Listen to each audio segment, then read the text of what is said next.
Hey guys, I've been talking about bringing the series back for a long time. Now, the actual time that I have not done a Creepypasta Storytime episode was 2 months ago, and you guys know that was Smile Dog.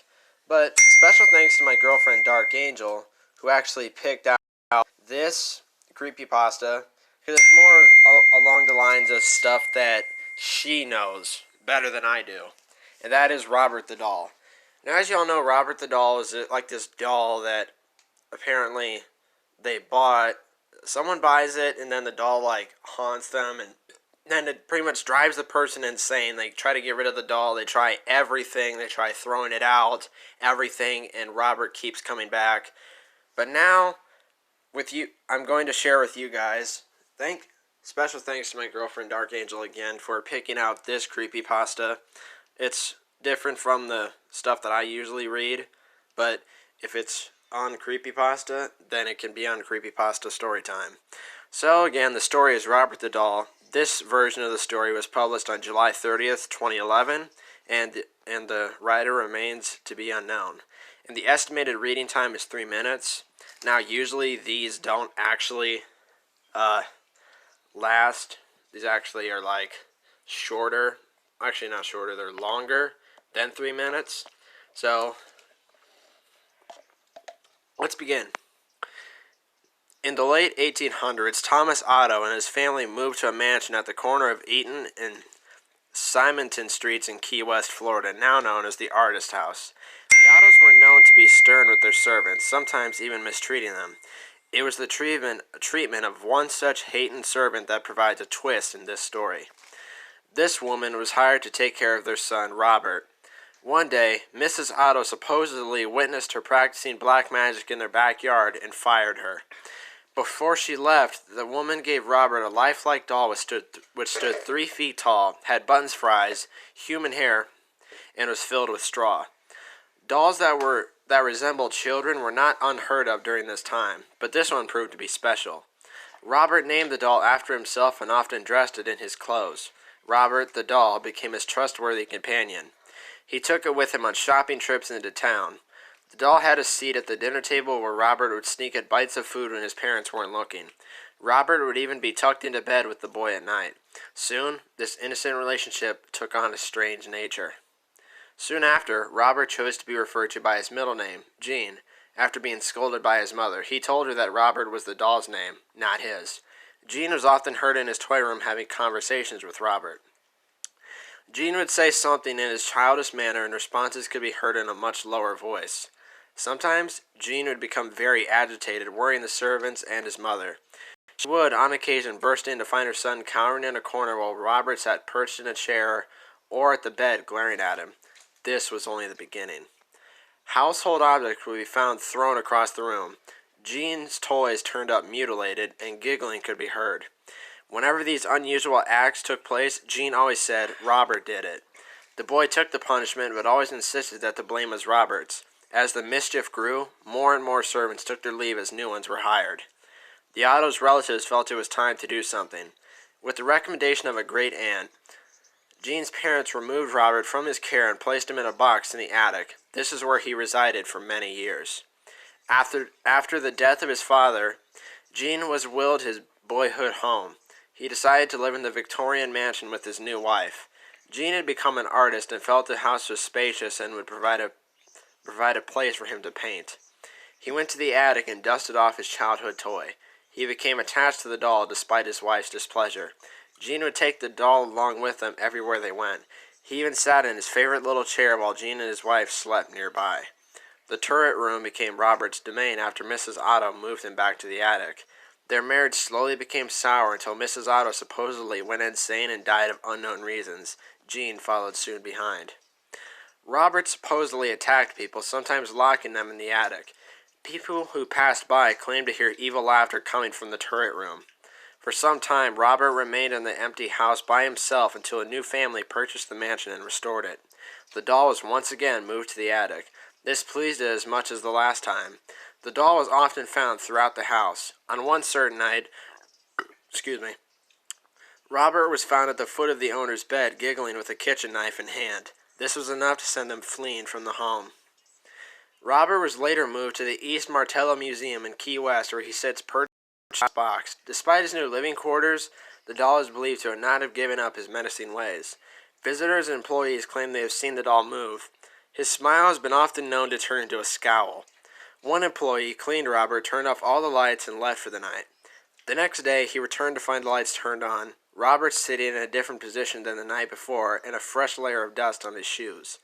Some say he'll even curse you. If you want to take a picture of him, you must ask politely. He'll tilt his head in permission. However, if he doesn't and you take the picture anyways, a curse will befall upon you and anyone who accompanied you to the museum. The same will happen if you make fun of him. To this day, Robert remains at the East Martello Museum in his sailor suit, clutching his stuffed lion, continuing his menacing ways. So that creepypasta was kind of a lot shorter. So you guys know that this is a thing that I do. If one creepypasta is shorter, I'll try and look up another one based on the same character and see if there's like a continuation. So I'm going to look and see if there's like one like that tells like stories of Robert in modern times, like after his main story. Okay, we're back, and that was actually a pretty quick search, and I actually did find what looks to be a more modern Robert story. It's called What I Know About Robert, and let's begin. My name is Kevin. I work at concessions in the Fort East Martello Museum here in Key West, Florida. It's a pretty unremarkable minimum wage job. I have put up a lot with the impatient and entitled tourists from the mainland, but it does serve my life's single purpose. Let me explain. My last name is Otto, and here in the museum, we have a doll that belonged to my great-great-grandfather, Robert Eugene Otto. I took this job so I could keep an eye on his doll. My great-great-grandfather Robert was given this doll by one of the household servants who was convicted and fired for practicing black magic. She was Robert's favorite, and on her last day of the job, she gave Robert a doll. According to my grandmother, the servant warned Robert that if he were to treat the doll with respect, it would be a powerful friend and help him secure a vast wealth. Offended, and both he and all of his family for 5 generations thereafter would suffer loss and hardship. According to what I've been told, Robert became very attached to the doll, even giving it his first name and insisting upon being addressed as Gene thereafter. He would not be separated from it, sleeping, eating, and even bathing with Robert. Over the months that followed, Gene would spend more and more of his time in his turret bedroom, door locked and alone with Robert. Finally, he refused to come out to go to school. His mother confiscated Robert and gave Gene a whipping, a normal practice for the time, but Gene became so hysterical upon being separated from Robert that he had to be restrained and admitted to the local sanatorium. Family lore states that he soon slipped into a vegetative state until his mother placed Robert in his bed, whereupon he instantly revived. He was released back to his parents the following morning, but nurses noted that his arms and torso were a mass of fresh bruises. Upon arriving back at the family mansion, Gene raced up the stairs with Robert and promptly locked himself in his turret. My great-times-3 grandfather ascended up to the landing to tell him to come out for supper, but he paused to listen before knocking. He swore until his dying day that while standing there, his hair stood on end as he heard 2 distinctive voices, Gene's and another, deeper, growly voice. Through the thick oak door, Gene was heard crying and saying that he was sorry over and over as the deeper voice kept repeating something that was unintelligible but distantly menacing. Life was not the same. My family's wealth was largely based on plantation sugar and tobacco. But the week following the aforementioned events, a hurricane followed by a worker revolt meant that a year's holdings were wiped out, and my great-great-great-grandparents were forced to sell the devastated land at a loss. Shortly thereafter, a fire, thought to be arson but it could never be proven, made much of the mansion unlivable, but for the balmy Keys climate. Gene eventually returned to school, but allegedly insisted upon taking Robert with him. His parents tried repeatedly to separate them, but Gene would become uncontrollable and find some way to steal Robert back during the night, always appearing with breakfast with significant bruising to his face and torso the following morning. Suspecting parental abuse, the community ostracized my family. Jean grew up, attended college on the mainland, married, and amassed considerable wealth, all with Robert at his side. By some accounts, Robert even slept with Jean and my great-great-grandmother on their wedding night. I don't know how she put up with Robert, but since Jean's wealth was growing rapidly, people must have just assumed he was eccentric. Whatever room Jean was in, Robert could be found in too. Whatever room Jean was in, Robert could be found in too, sitting on a stool specifically provided for him.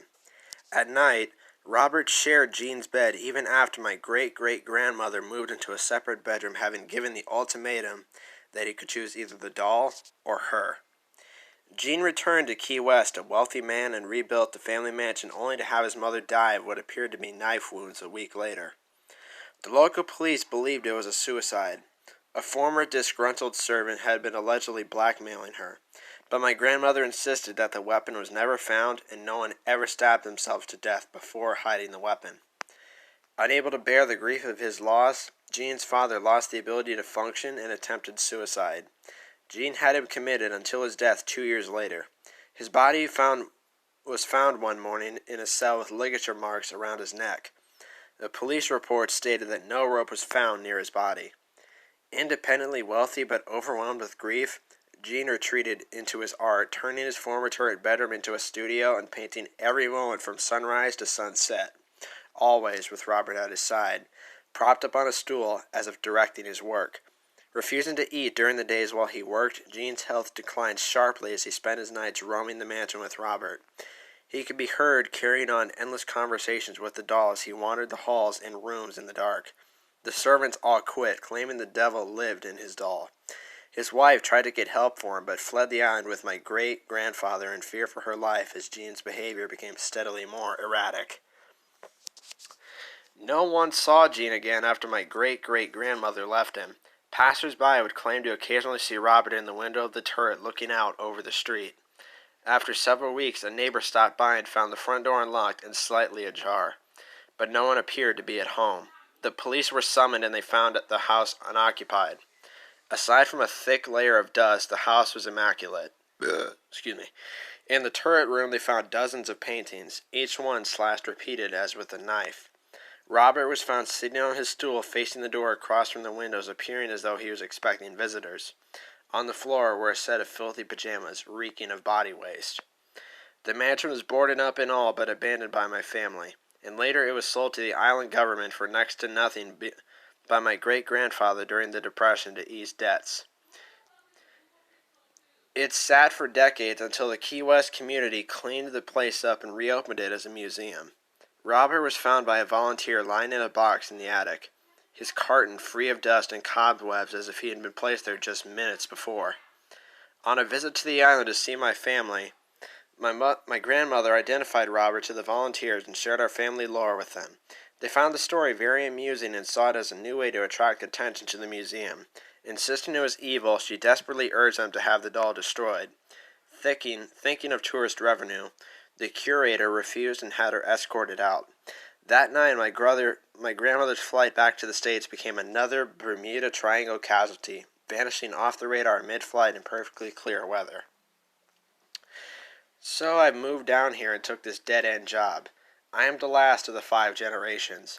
I know my presence and belief in his story will keep Robert from directing his energies on others. The islanders still see him only as a curiosity to bring them tourist dollars. I see Robert as evil. He has killed, and I believe he will kill again. Visitors have claimed to see him move in his locked glass box, so I know he's growing impatient and will tip his hand. Then I will avenge my family and destroy him. Since I'm the last of my line, he knows time is running out for him. I am waiting. So that was the Robert the Doll storyline. It began in the 1800s and ended with the last of the Robert generations pretty much saying that he's going to avenge his family and destroy Robert the Doll once and for all. I don't know if this person ever made a final story to that, like to conclude the Robert the Doll saga. I'll do some research later on. But that's about all I have time for Creepypasta Storytime, Episode 13, Robert the Doll. It's good to be back making these videos, and Thank you guys for watching, and I'll see you guys in the next one.